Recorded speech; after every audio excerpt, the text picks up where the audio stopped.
some rest.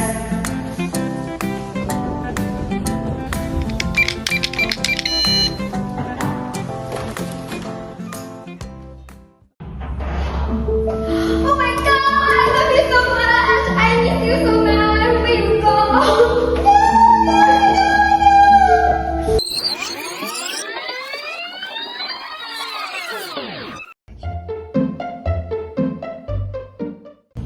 So what does it really mean to be a fan? Is fandom simply a source of happiness and belonging? Or has become something more powerful and more dangerous? We know that fandom culture is not just a form of entertainment, but also a significant social phenomenon that affects personal identity, emotional satisfaction, and social interactions.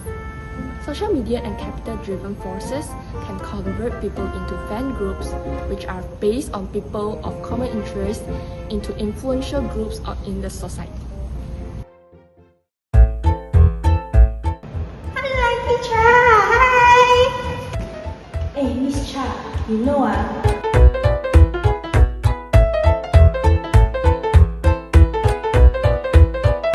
that day they got one crazy fan he go broke through one our neighbor idol's house very crazy he that day opened everyone's door. He toot, and then I was very scared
Existentialism does not ask what rule was broken or how much harm was caused.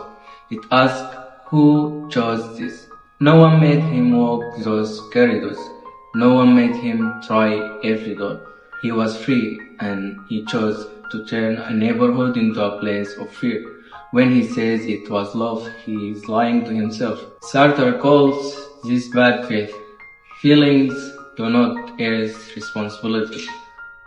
We have to find it by what we do, and by his actions, he defined it himself.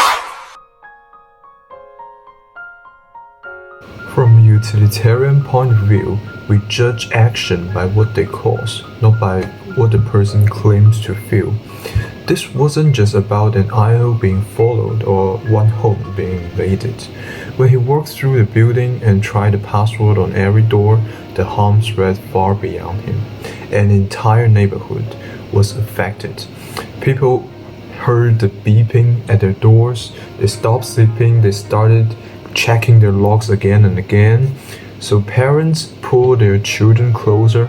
Elder residents were afraid to open their doors. You see, a place that was supposed to be private became a space of constant anxiety. One person's obsession disrupted the peace of dozens of people.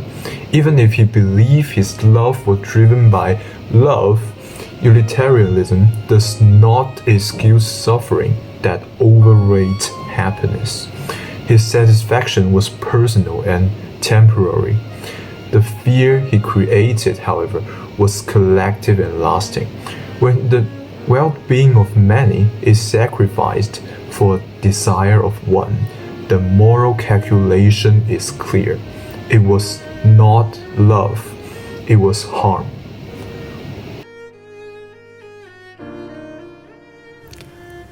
From a deontological perspective, the morality of this act does not depend on its consequences. What matters is whether a moral duty was violated. By breaking into private spaces and testing every door, he treated people not as individuals with rights, but as obstacles in his way. Those was reduced to an object of obsession, not respected as a person with autonomy. According to me, human must never be treated merely as a mean to an end. The moment he crossed that boundary, his actions become morally unacceptable, even if no one has been harmed further. The violation itself is enough. This is not love, it was a failure of moral duty. Virtue ethics asks for a different question, but not what did this action cause or which rule was broken, but what kind of person does this reveal. A virtuous person acts with self-control, respect, and practical wisdom, but obsession is not a virtue, it is excess. By creeping through the neighborhood and testing every door, he showed no temperance, no respect for others' dignity, and no concern for communal life. A good character seeks harmony, not fear. His behavior damaged cattle, unsettled the neighbors, and corrupted his own moral character. According to Aristotle, a life of virtue leads to human flourishing. This path only leads to isolation and harm. This is why this was not love. It was a failure of character. Satisfaction gained from fandom culture does not always lead to self-actualization.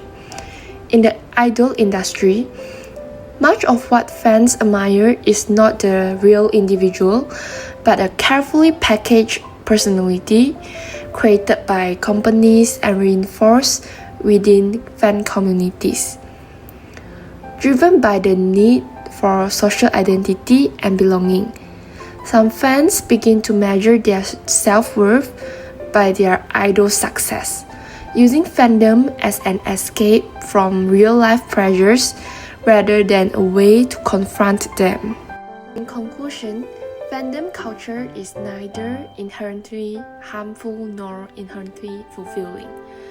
Its true value depends on how fans choose to engage with it. Healthy fandom combines admiration with critical thinking and ethical awareness, allowing it to provide inspiration and meaningful connections. However, when critical distance disappears and group pressure and commercial influence take control, dedication can cross ethical boundaries and transform into modern-day worship. When fandom becomes excessive, its consequences can be harmful.